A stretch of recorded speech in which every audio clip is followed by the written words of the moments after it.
Hapon sa inyo mga ka-bergs. Dito tayo ngayon sa pinaka-main square ng Zagreb, sa Croatia mga ka-bergs. Pinaka-unang landmark na napuntahan ko rito sa Europa.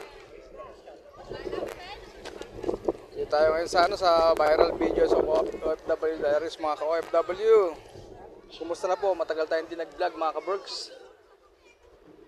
Ito, dito tayo ngayon sa, sa Zagreb. Sino kaya itong ano na to, itong bayani nila?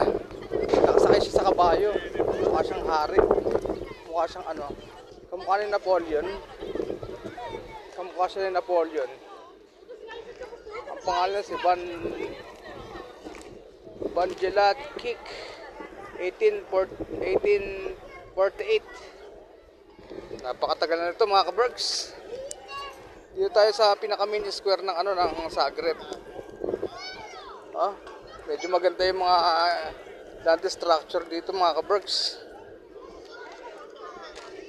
Dito po tayo dito sa main square nila. Dahil po mga pigeon mga ka-bergs. Ayan dito muna mga ka-bergs. Maglilibot-libot ako. Napakabigat ng dala ko. Malayang kikasaya ko mga ka-bergs. Napakabigat. O sige. Goodbye muna. Paalam.